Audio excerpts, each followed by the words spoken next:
Amen. Que le Seigneur bénisse. On va prendre nos Bibles. Actes chapitre 15. Amen. Amen. Nous allons prendre donc le verset 4.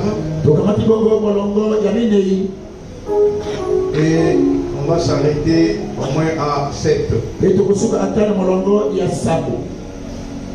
On va lire au nom du Seigneur Jésus-Christ.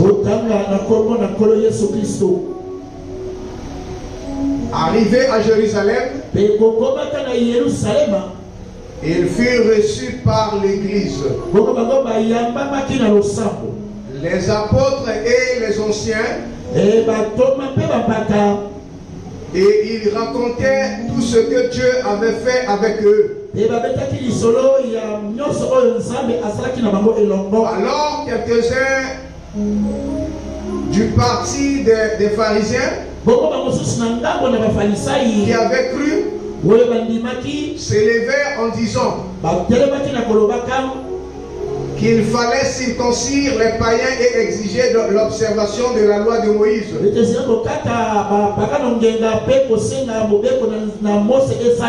Les apôtres et les anciens se réunirent pour examiner cette affaire. Une grande discussion s'étant engagée, Pierre s'éleva et leur dit: Hommes frères, vous savez que dès longtemps Dieu a fait un choix parmi vous, afin que par ma bouche les païens entendissent la parole de l'évangile et qu'ils crusent. Amen. Amen. Nous allons prier. Encore une fois, Père bien-aimé, nous te rendons grâce pour ce grand privilège que tu nous as accordé ce matin. Nous sommes venus à toi, Père, pour être unis avec ta parole, alors que ta parole est lue. Viens de cette parole. Écarte-moi, enlève tout ce qu'est de l'homme et que toi tu puisses agir. Bénis tout et chacun. Sois la solution à tous nos problèmes et les requêtes qui sont confiées dans les cœurs. Oh Dieu, que tu puisses agréer. Sois béni alors. Sois justifié, Père. Sanctifié au nom de Jésus-Christ. Et nous chassons tout esprit qui ne confesse pas ton nom, de libérer ces endroits et d'aller dans le lieu sali. Au nom de Jésus-Christ, j'ai ainsi prié et demandé. Amen. Amen. Vous pouvez vous mettre assis?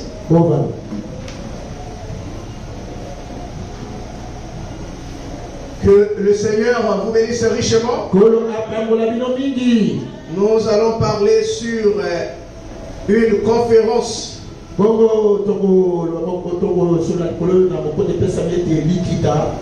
C'est un sermon que Frère Branham a prêché. Il a prêché sur la conférence. Et il a prêché également une conférence. Il y a beaucoup de brochures que lui a parler sur la conférence. Nous avons dit ceci, que la conférence est une assemblée de plusieurs personnes. Un rassemblement de plusieurs personnes qui sont en train de discuter d'un sujet important. Vous êtes avec moi? Nous avons dit encore qu'il y avait la conférence de l'Éden qui était tenue par Dieu lui-même. Quand Adam et Ève, ils avaient péché. Et Dieu était descendu dans une conférence. Et pour débattre ce sujet-là. Et il y a une conférence de jugement. Là, nous avons dit que Dieu ne peut pas prendre une personne sans pourtant l'avoir averti. Et Dieu aussi ne peut pas détruire ce monde sans pourtant que le monde soit averti. Il y a eu aussi une conférence au calvaire. Quand Jésus s'est placé là sur la croix, bien sûr c'était pour payer le prix. Est-ce que vous êtes avec moi? Donc, il y a plusieurs conférences. Quand vous rentrez dans la Bible telle que Frère Branham nous le dit, alors chaque personne, il sera présent pour répondre pour ses œuvres, ses actes. Dieu tiendra alors une conférence. Amen. Amen. Voilà pourquoi nous avons dit que cherchons d'abord la miséricorde de Dieu. C'est ce que nous devons chercher. La miséricorde de Dieu. Pourquoi on tient une conférence? Frère Branham me dit que c'est quand il y a une urgence. C'est là où les gens se rassemblent. On peut avoir aussi une conférence de presse. Et c'est pour rendre le verdict clair. On peut parler d'une conférence on pourra parler sur l'invitation de Dieu. Amen. Amen. Donc la conférence se tient quand il y a une urgence. Alors, Frère Branham parle dans la brochure une conférence. Je crois qu'au paragraphe 39, quelque chose comme ça, il parle d'un vieillard qui était vagabond. Et il était comme un clochard. Mais vous savez, pendant qu'il était en train de se balader, il était heurté par une voiture. Et ce vieillard était tombé avec ses jambes cassées, les côtes cassées, de ses narines et les oreilles, ça saignait. Et les gens, les autorités l'ont récupéré. Il fallait l'amener directement à l'hôpital. Dans le domaine de l'urgence. C'était un grand hôpital. Il était qualifié de recevoir des gens comme ça. Certainement, si on peut voir, on ne pouvait pas connaître ses parents. Vous rendez compte d'un clochard qui est en train d'errer dans la ville. Quand il est secoué, il peut lui venir en aide. Il faut que ce soit des gens de bonne volonté. Ils ont récupéré cet homme, ils l'ont amené. Arrivé à l'hôpital, quand les médecins sont arrivés, ils ont vu d'abord l'état de la personne. Ils ont essayé un peu de vérifier. Ils ont vu qu'il saignait par les oreilles, les narines, les coques brisées. Même les jambes brisées, ils ont vu la forme de la personne. Ils tenons d'abord une conférence pour essayer de voir le cas de cette personne. Est-ce que vous êtes avec moi? Pendant qu'ils sont rentrés dans la conférence, ils ont pris le drap, ils ont un peu de couvert la personne. Et ils étaient en train de parler. L'un d'eux a dit, mais il a déjà les côtes brisées, les jambes brisées, cassées, et il saigne par-ci par-là. Et ensuite, quand on voit bien, c'est un soulard, un clochard, c'est un vagabond. Ça veut dire qu'il n'y a pas quelqu'un qui peut le protéger. Mais pourquoi traiter le cas d'une personne comme ça? Et d'aller travailler pour un autre. Est-ce que je vais entendre la main? Et ils se sont dit ça. Cet homme-là, comme c'est un clochard, alors essaie un peu d'abandonner, aller ailleurs. Alors, quand cet homme, la conscience est revenue, parce que quand il parlait, il était d'abord dans l'état de l'inconscience. Mais quand la conscience est arrivée, il pouvait écouter. Quand les gens parlaient, tout ce qu'ils ont dit, lui il était en train d'écouter. Alors il a relevé sa voix.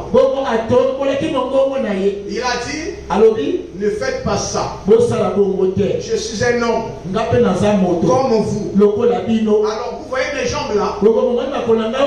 Dieu permet à moi de rentrer dans les ruelles pour aller proclamer l'évangile. Je veux que vous me traitez pour que mes jambes se remettent. Parce que j'ai un travail d'aller propager l'évangile. Vous n'avez jamais lu où Dieu dit qu'une âme vaut 10 000 mondes.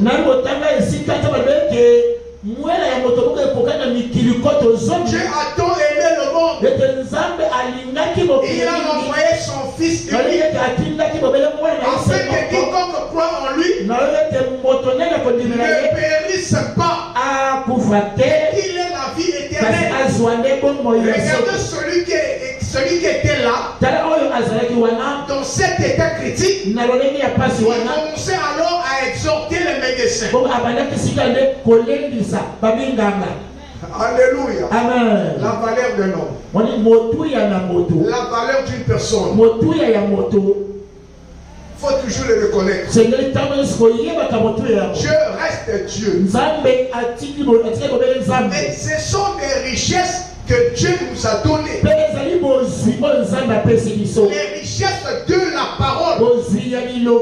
Est-ce que vous êtes avec moi? Voilà pourquoi on ne peut jamais s'inquiéter.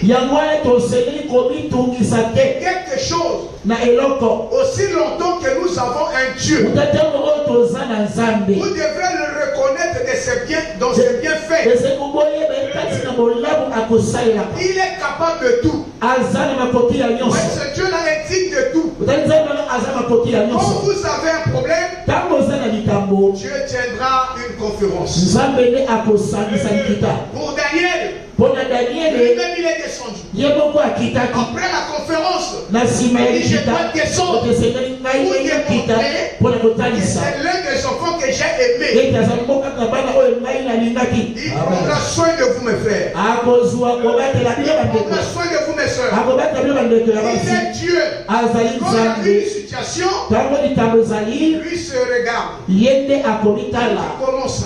Mais je les ai donné les promesses. Je les ai donné le pouvoir. Je les ai donné l'autorité. Je les ai donné la parole. Et avec cela, ils peuvent alors vaincre le système de l'ennemi. Pourquoi craindre? Si nous avons un Dieu, la Bible dit qu'il n'a pas changé. Regardez, si cet homme dans cet état peut appeler au médecin une valeur. Oh, je vais entendre le même. Qui pourrait encore douter? Si je suis médecin, je dois me repentir. Si j'avais fait une telle déclaration, je dois me repentir. Quelqu'un qui sort du coma et qui commence à vous enseigner la parole. Dieu nous a donné les mains. Dieu nous a donné une bouche. Dieu nous a donné les oreilles. Dieu nous a donné les pieds. Ça nous permet, alléluia, de faire quelque chose pour les Seigneurs. Amen. Je dois dire qu'il est le Dieu vivant. Amen. Frère Branham dit encore que nous sommes les témoins. Les témoins de Dieu. Et nous sommes appelés aussi à être le témoin. Le témoin de Dieu. Pourquoi être témoin? C'est pour apporter la parole et faire sortir un peuple du néant et pour les ramener sur la bonne voie. Dieu a dit à travers de ses prophètes. Dieu aussi a prédit à travers ces hommes que nous avons la bénédiction. Nous avons les richesses insondables. Nous sommes des millionnaires dans la spiritualité. Et nous avons tant de richesses. Maintenant, quand il y a quelque chose qui ne va pas, venons tous ensemble et plaidons la cause. Les genoux que vous avez, ce n'est pas en vain. Les mains que vous avez, ce n'est pas en vain. La bouche que vous avez, ce n'est pas en vain. Je sais les mêmes paroles que lui a prononcées. Ces mêmes paroles que vous avez le droit de les prononcer.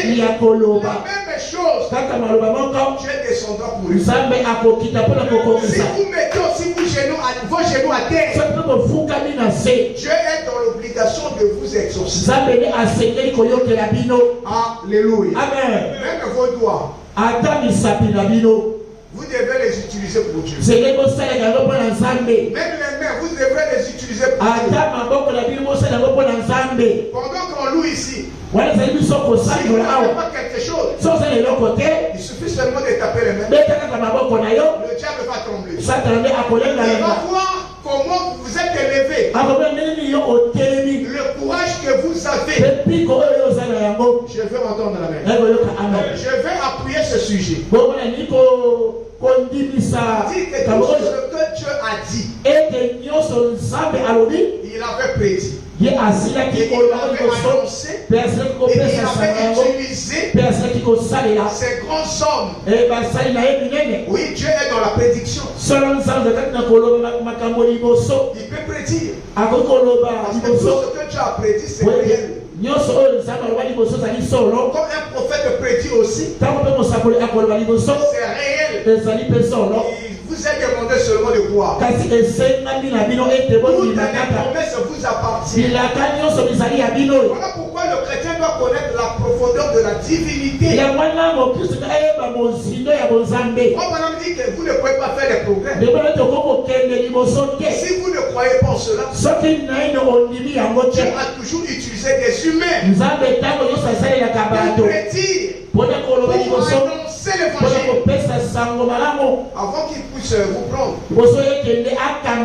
Il doit vous avertir. Avant que les bombes atomiques ne tombent, il doit vous avertir. Et vous vous préparez à être prêt. Parce qu'à un moment ou l'autre, quelque chose peut arriver. Et vous avez le sang de Christ. Vous êtes en sécurité. Et rien ne peut se passer devant vous. Parce que vous avez déjà la vie et la richesse et les promesses que Dieu a mis en vous. Amen. Amen. C'est vrai que Dieu a dit quelque part que je ne donnerai pas ma gloire à une personne. Il ne peut jamais donner sa gloire à une personne. Mais lui, il peut confirmer sa gloire par une personne. Et tout ce que l'homme va faire, la gloire lui reviendra. Voilà pourquoi beaucoup de gens faillissent. Parce qu'ils veulent prendre la place de Dieu. La gloire appartient à Dieu. Maintenant, il faut définir qui est Dieu. Et comment lui il agit. Pour te sauver, qu'est-ce qu'il a fait? Il a utilisé quel moyen? Alléluia. Amen. Il a utilisé le moyen des prophètes. Il a annoncé sa parole. Il est venu témoigner lui-même dans les œuvres. Je veux que quelqu'un dise Amen. Alléluia. Amen. Qui a créé les cieux et la terre? C'est le même Dieu. C'est lui qui connaît la création. Toutes ces productions qui sont ici, c'est lui. Qui vous a donné la respiration? Qui vous a donné la vie? C'est le même Dieu. Qui a peuplé la terre? C'est le même Dieu. Donc Dieu vous a aimé. Donc son amour envers vous, il ne peut pas reculer. Vous êtes prédestinés à porter son nom, à témoigner son nom. Et lui, il vient maintenant avec sa gloire pour confirmer que c'est lui qui est là. Et quand il utilise le prophète, c'est toujours lui. Il n'y a pas quelqu'un d'autre. Alléluia. Amen. Maintenant, nous allons essayer un peu de lire parce que je veux plus m'appuyer un peu sur les Écritures. Mais on va lire un peu plus la Bible pour essayer un peu de voir que Dieu ne peut jamais donner sa gloire à une personne. Et c'est Dieu qui est le créateur. Et c'est Dieu qui a donné le souffle de vie. Il a intérêt à te défendre. Il est demandé simplement de croire. Je veux entendre Amen. Je prends dans la prédication.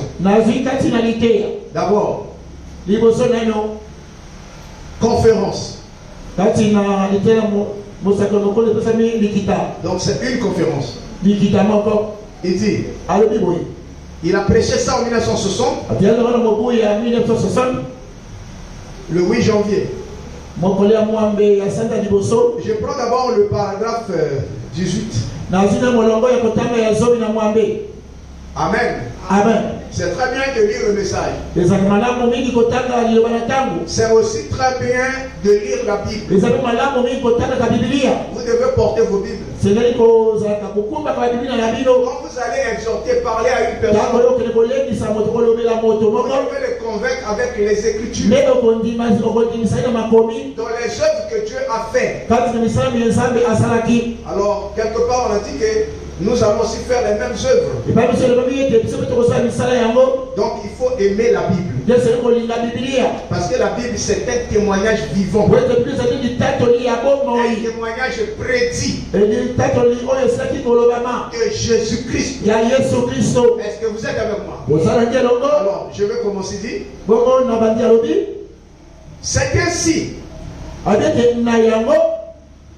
qu'il en est ce soir. Je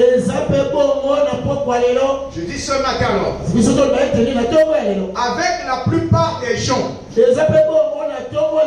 si nous pouvons mettre nos doigts à travers les promesses, est-ce que vous écoutez? Si nous pouvons mettre nos doigts à travers les promesses de la Bible, la Bible bien sûr de Dieu, nous sommes plus que des millionnaires, des richesses de sa grâce.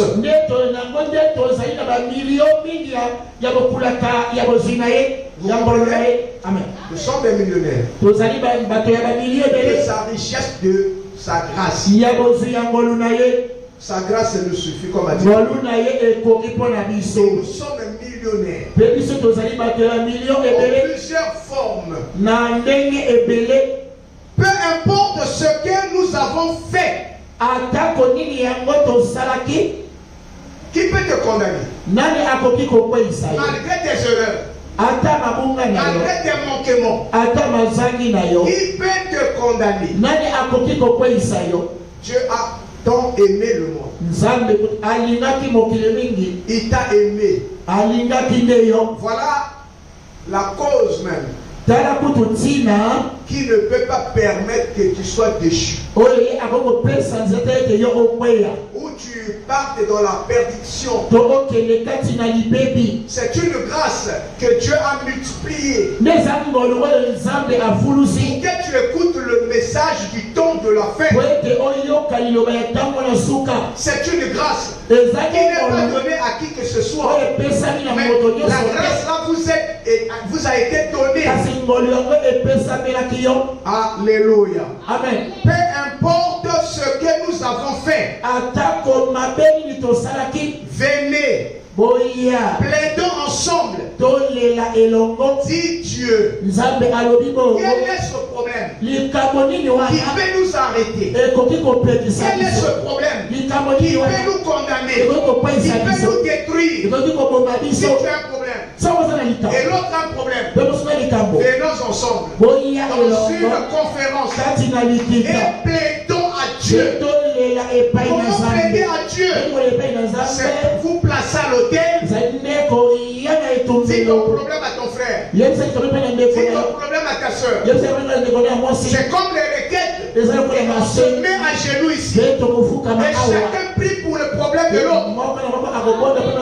Une église qui ne prie pas ne peut pas reconnaître la volonté de Dieu. Pour reconnaître la volonté de Dieu, il faut rentrer dans le domaine de la prière. Le diable n'a pas peur parce que vous avez un nom. Vous avez beaucoup d'argent. Vous êtes populaire. Mais le diable a peur de vous. Si vous êtes un homme consacré, un homme qui vit et qui marche avec Christ, c'est là où le diable trompe. Il ne peut pas aussi te laisser tranquille s'il connaît tes projets, s'il connaît ton avenir. Il ne pourra pas te laisser tranquille. Il va toujours chercher les moyens pour te détruire. La grâce de l'Éternel est une richesse que Dieu t'a donnée. Et avec cette richesse, le diable ne peut pas enlever cela. La vérité que vous avez, le malin ne peut pas enlever cela. Mon frère, ma soeur, gardez la Bible. Gardez la parole de Dieu. Gardez Dieu dans votre cœur. Marchez avec lui. Même dans un foyer, dans une famille, dans une nation, s'il y a un problème, rentrez dans la conférence et plaidez la cause. Alléluia. Amen. Ça, dans un angle, monsieur, dame. Il y a trop de problèmes, trop de situations. Non, il faut tenir une conférence. Faire une évaluation. Rentrer dans l'urgence et traiter ce problème. Et quand vous êtes unis, vous prenez la même mesure, même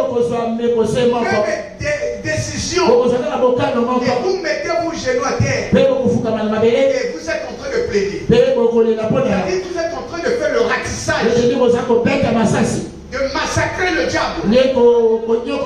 Il est écrit, Dieu a dit ceci. Regarde les promesses. Nous sommes plus que vainqueurs par celui qui nous a aimés. Est-ce que vous êtes avec moi? Dieu se tient dans ses promesses. Voilà pourquoi la gloire de Dieu, c'est de se faire connaître devant un peuple au moyen de ce que lui il a prédit, au moyen de ce que lui il a déjà dit. Et pendant que vous témoignez de cela, Dieu est là pour confirmer.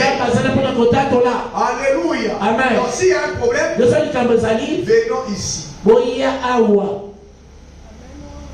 Je veux que quelqu'un dise amen. Alors il dit, il nous a donné des promesses. Mais nous pensons que la Bible est quelque chose que seuls les prédicateurs devraient lire.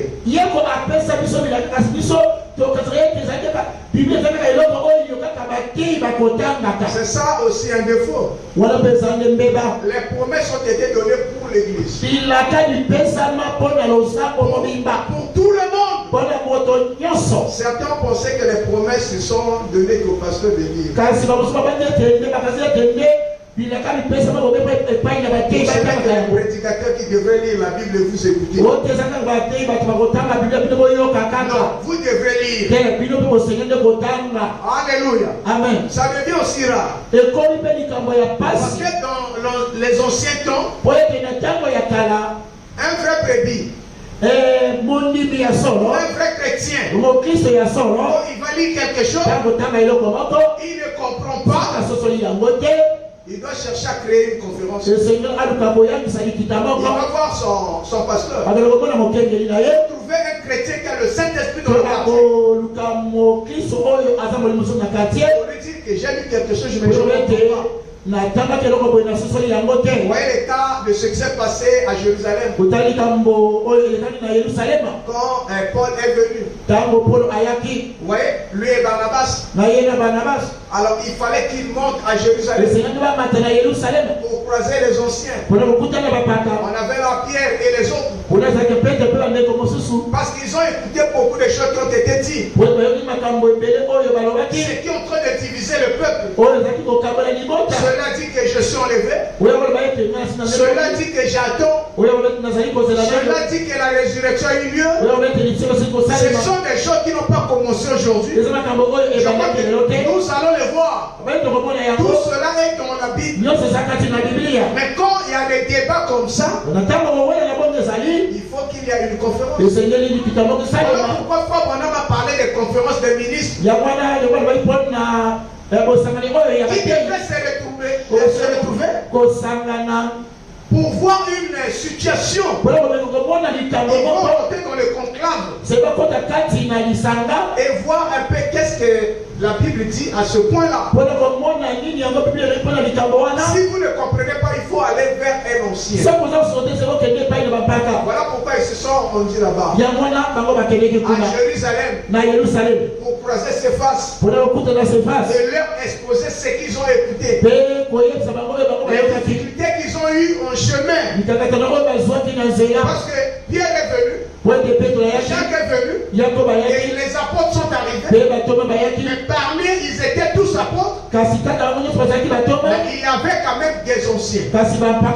Ceux qui ont cru avant eux. Ceux qui ont plus de l'expérience que mais la réception du Saint-Esprit, ça c'est autre chose. C'est Dieu lui-même. Oh, je vais entendre amen. Et nous avons parlé aussi. Quand Paul est venu, c'est avec le nom de Saul. Mais lui, il a étudié chez Gamaliel. Il était un docteur de la loi. Il a été formé là-bas. Il parlait plusieurs langues. C'est là où le diable ne pouvait pas l'avoir. Si c'était le cas où les Juifs devraient l'acculer, il doit parler l'hébreu. Ça c'est le nom. Et comme il va à Rome, et on veut l'acculer, il va parler la langue romaine. Et il leur met dans l'embrouillement. Finalement, toutes les langues de lui parlent. Ça veut dire pour être papa, tu dois parler au moins plus de 59 langues. Et tu dois avoir une connaissance le Maha. Sans ça, tu ne peux pas être là. Donc c'est un monde où l'intelligence vient. Et ça fait de toi un intellectuel. N'oubliez pas que dans la Bible, il y avait aussi les intellectuels ignorants. Ils pouvaient lire la Bible. Ils pouvaient étudier la Bible. Ils pouvaient connaître les signes des temps. Mais ils étaient intellectuels ignorants. Parce que quand nous est arrivé, on leur dit qu'il y a l'eau au ciel. Ils ont même écouté de cela. Ils n'ont pas parlé par l'inspiration. Parce que c'est Dieu qui lui avait parlé de ça. Et c'est Dieu qui lui avait révélé ça. Je vais entendre le même. Mais ils ont dit non. Le mot déluge. Non, non, ça n'existe pas. Ils ont pris les appareils, les scientifiques de cette époque. Ils étaient ignorants. Aujourd'hui, c'est la même chose. Il y a des intellectuels. Ils pensent que c'est l'intellectualisme qui peut montrer Dieu. Non, c'est une vertu, c'est vrai. Mais ne soyez pas liés là. Tu vas tomber dans la philosophie. Et tu vas commencer à utiliser ta pensée. Donc, nous avons besoin des hommes qui vont croiser Dieu. Peut-être qu'aujourd'hui, quand les gens nous regardent, ils nous appellent parfois des branhamistes. Nous, on n'adore pas le front banal. Mais ils ne sont pas des branhamistes. Nous sommes ceux-là qui ont cru le message à travers le ministère de William Marlon Branham. Et je n'aurais pas aussi honte si on me dit que je suis branhamiste. Je connais en qui j'ai cru. Vous devez connaître en qui vous avez cru. Croyons le Seigneur Jésus. Alléluia. Amen. Mais le vrai Jésus de la révélation.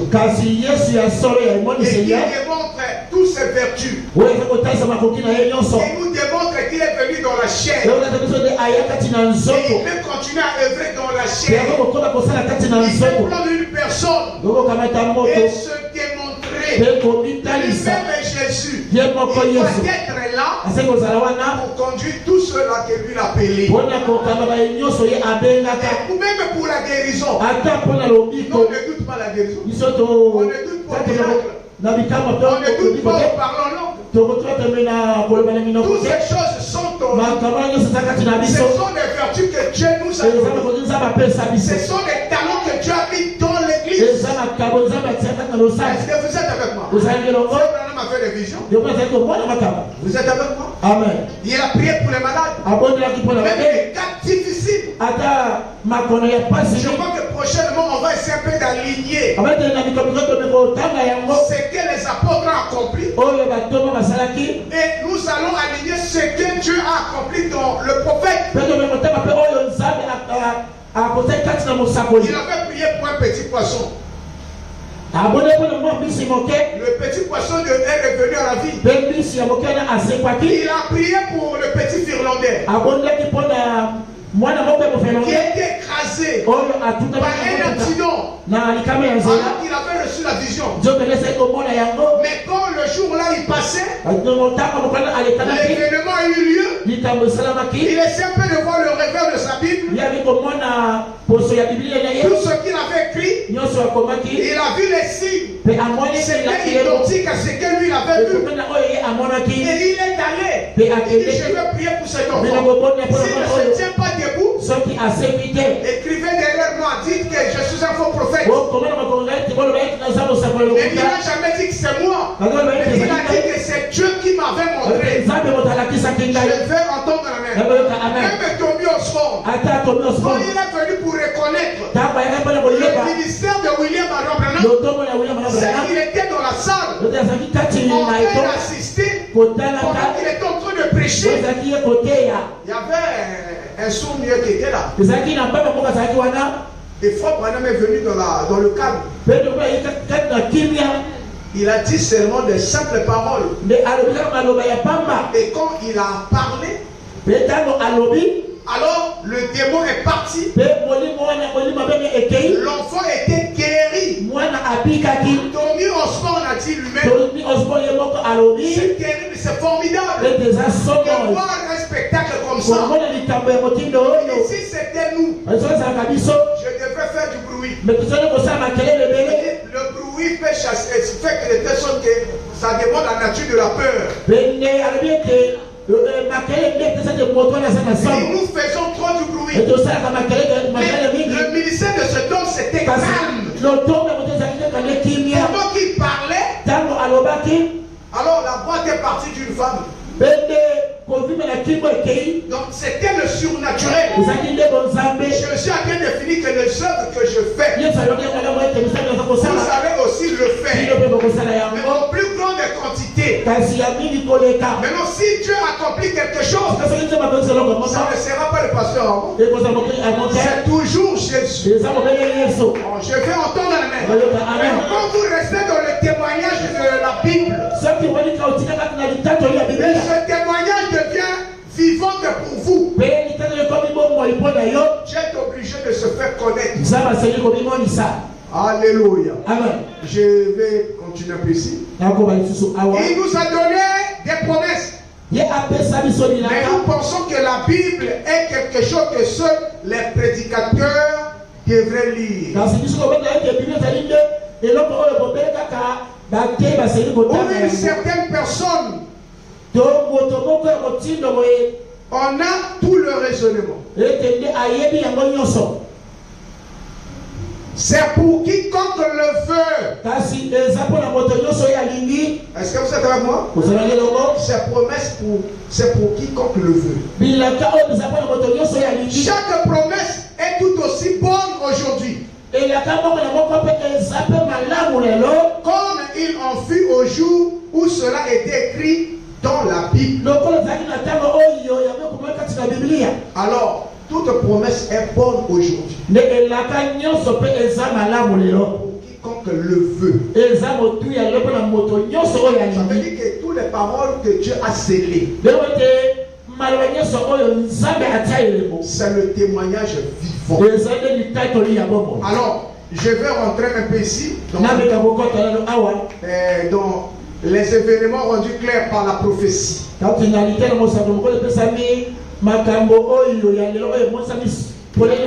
prêché ça le 1er août 1965. Ça, c'est la dernière citation que je vais lire ici. Et nous allons donc rentrer un peu dans la Bible. Et nous allons terminer par là. Vous êtes avec moi? Allez-y.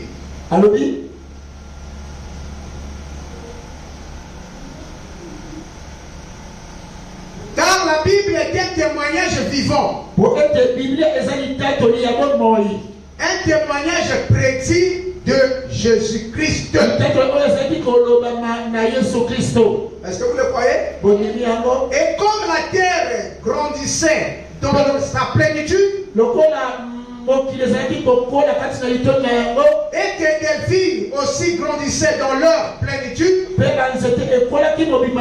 le jour grandissait dans sa plénitude, la Bible fut manifestée dans sa plénitude dans la personne de Jésus-Christ. Il était la parole de Dieu révélée. Tout le livre complet de la rédemption. C'est ce qu'était Jésus. La Bible est la parole de Dieu. Vous êtes avec moi? Prédisons les événements futurs. Il est ordonné à ses croyants par son auteur de lire et de croire chaque parole. Amen. Amen. Non pas seulement une partie. Alléluia. Amen. Une parole. En douter. Vous pourrez tous aussi bien cesser d'essayer Jusqu'à ce que vous croyez cette parole. Chaque parole est absolument une partie du Dieu Tout-Puissant. Dieu rendu manifeste, enveloppé dans sa parole, pour démontrer qui il est. Nous sommes ordonnés en tant que croyants à en croire chaque parole. Et cela est écrit par l'auteur. Dieu lui-même. Il n'y a pas personne qui peut ajouter quelque chose ou en retrancher quelque chose. Vous voyez ce que fait la Bible? Comment est la Bible? Nous devons obéir à cela. Donc, toutes les écritures qui sont écrites, c'est pour ton bien-être. Alléluia. Amen. Tout ce qui est écrit, c'est une ordonnance que Dieu vous a donnée. Et cette écriture deviendra vivante en vous. Alors nous allons prendre nos Bibles rapidement. Le pasteur Roland peut avancer pour s'appeler. Nous allons prendre Ésaïe 43. Là, nous rentrons dans la Bible. Parce que beaucoup de gens pensent que nous ne lisons pas la Bible. Amen. Amen. Ok. Ésaïe 43.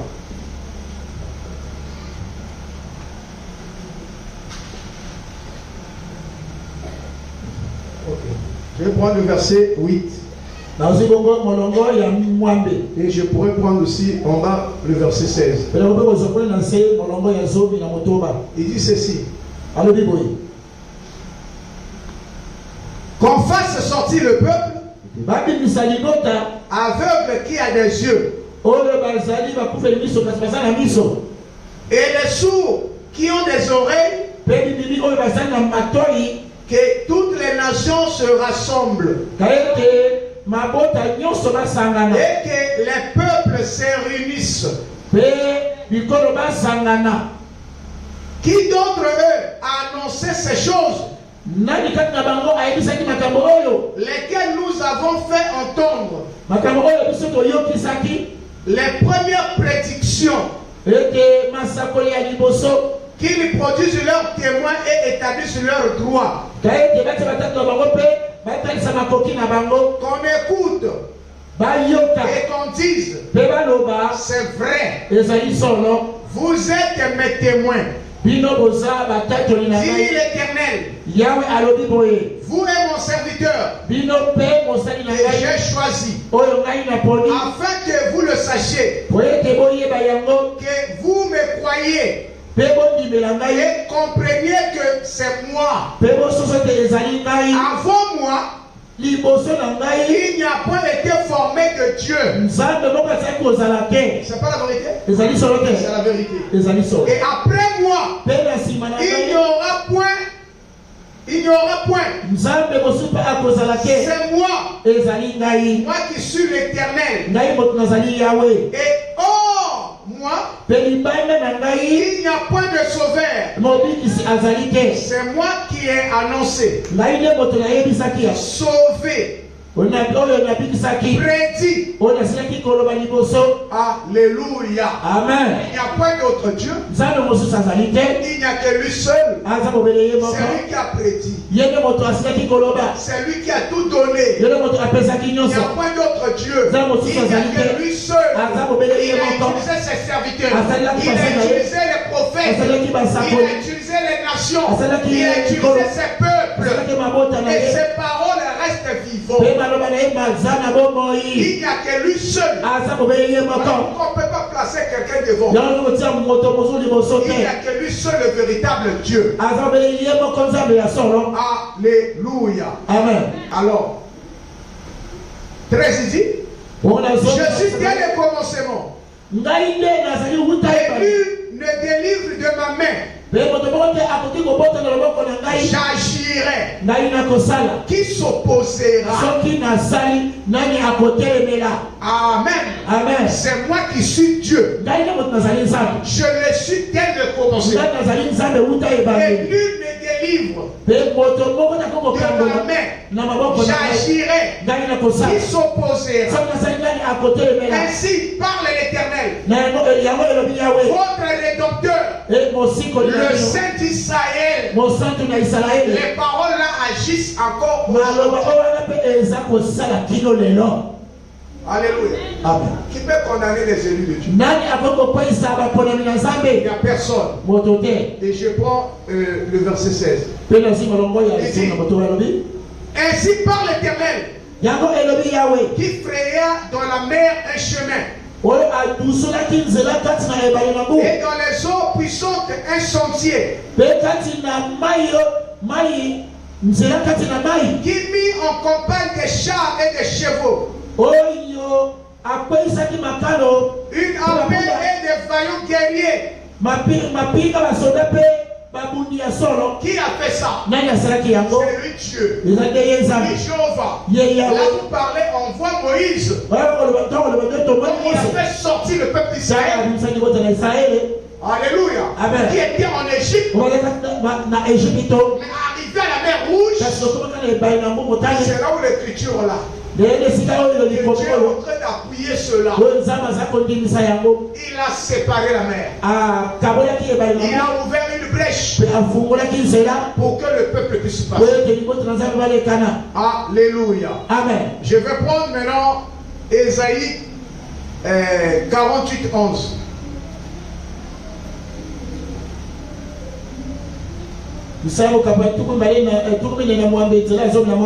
Il dit ceci. C'est pour l'amour de moi, pour l'amour de moi, que je veux agir. Car comment mon nom serait-il profané? Je ne donnerai pas ma gloire à un autre. Dieu ne peut jamais donner sa droite à une personne. Et ici on m'a dit, écoutez-moi Jacob, et toi Israël, déjà appelé, c'est moi qui suis le premier. C'est aussi moi qui suis le dernier. Ma main a fondé la terre. Et ma droite a étendu les cieux. Je les appelle. Et aussitôt ils se présentent. Vous tous assemblés. Vous tous assemblez-vous. Et écoutez, qui d'entre eux a annoncé ces choses? Celui que l'Éternel aime exécutera sa volonté contre Babylone. Et son bras s'appesantira sur les chagrins. Alléluia. Amen. C'est lui qui a créé toutes choses. C'est lui qui a fait la terre et autres. Et lui qui a parlé. C'est lui qui va exécuter. Comment Dieu peut exécuter? C'est à travers de nous. Quand nous mettons cette parole en pratique. Alléluia. Amen. Alléluia. Amen. Il dit que je ne donnerai pas ma gloire à un autre. Il ne peut pas donner sa gloire à un autre. Il garde lui-même sa gloire. Mais il peut manifester sa gloire dans les sujets donc que lui l'a élu. Mais quand tu accomplis quelque chose, c'est Dieu lui-même qui viendra. La gloire lui appartient. Je peux prier pour une personne. Il reçoit la guérison. Mais la gloire reviendra à Dieu. Je vais entendre un amen. Donc Dieu a prédit. Dieu a annoncé. Dieu a parlé. Dieu a proclamé. Mais c'est au moyen de sa parole. Et je vais lire le Ésaïe 42. Non, Ésaïe 58. Le verset 6. Nous sommes en train de partir vers la fin. Amen. Amen. Je prends Ésaïe 58, le verset 6. Il dit, voici le jeune auquel je prends plaisir. Détache les chaînes de la méchanceté. Dénouer les liens de la servitude. Renvoie libre les opprimés. Et que l'on rompe toute espèce de joug. Partage ton pain avec celui qui a faim. Et fais entrer dans ta maison les malheureux sans asile. Si tu vois un homme nu, couvre-le. Et ne te détourne pas de ton semblable. Voilà, ça c'est le vrai jeûne que Dieu demande. Il dit c'est ça le vrai jeûne. Qui détache les chaînes. Vous voyez, dans cela il y a l'amour. Et c'est cela qui va dénouer les liens. Bien sûr les liens de la servitude. Et qui renvoie libre les opprimés. Alléluia. Amen. Et que l'on rompe toute espèce de joug. Et rend dans l'amour. Partage ton pain avec celui qui a faim. Parce qu'on a compris qu'aujourd'hui, beaucoup de gens sont devenus égoïstes. Et beaucoup de gens aussi peuvent voir quelqu'un en train de souffrir, personne ne fait cas de ça. Quelqu'un qui est sur le vélo qui tombe. Et tout le monde prend leur téléphone pour filmer.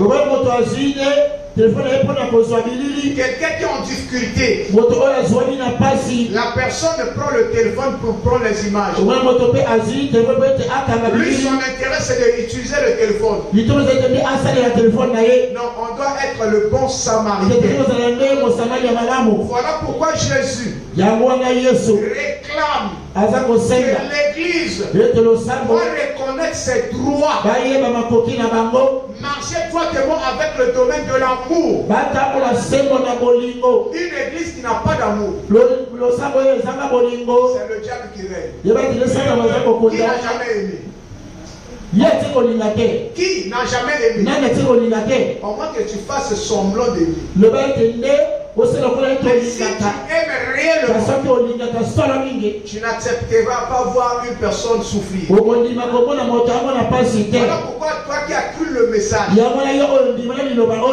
as intérêt de gagner et d'inviter une personne.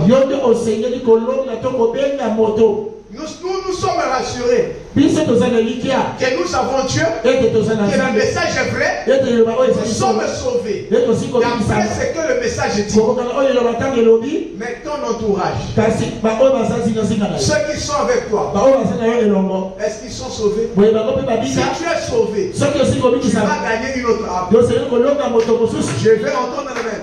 Si tu es sauvé, tu vas aider une personne. Si tu es sauvé, tu feras le bien. Le chrétien n'est pas un homme qui est rempli de la haine. Mais le chrétien a les caractéristiques de Christ en lui. Et enfin, Dernière citation biblique. Ésaïe 35.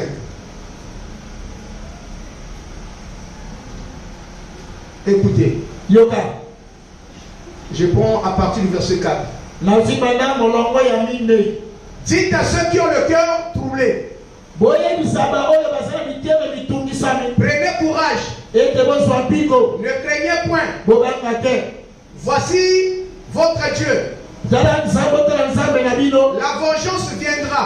La rétribution de Dieu. Il viendra lui-même et vous sauvera. Ça, c'est Ésaïe qui a prédit ce que Dieu lui avait montré. Et ces paroles sont accomplies quand Jésus est venu pour prier pour les malades. C'est lui le consolateur. C'est lui qui devrait sauver le peuple. Mais regardez que pendant des temps qui ont passé,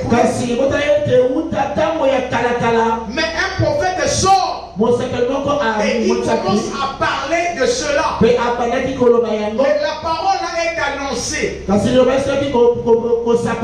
cette époque-là. Mais la parole là pointait le temps qui devrait arriver. C'est là où il a dit que vous devrez connaître qui est votre Dieu. Alléluia. Amen. Dites à ceux qui ont le cœur troublé. Quand Jésus est venu, qu'est-ce qu'il a dit dans le livre de Jean? Que votre cœur ne se trouble, ne se trouble point. Croyez en moi et croyez en Dieu. Alléluia. Amen. Ça va valoir comme s'il y a deux dieux. Non, le problème c'est d'avoir la révélation de connaître que c'est le même Dieu.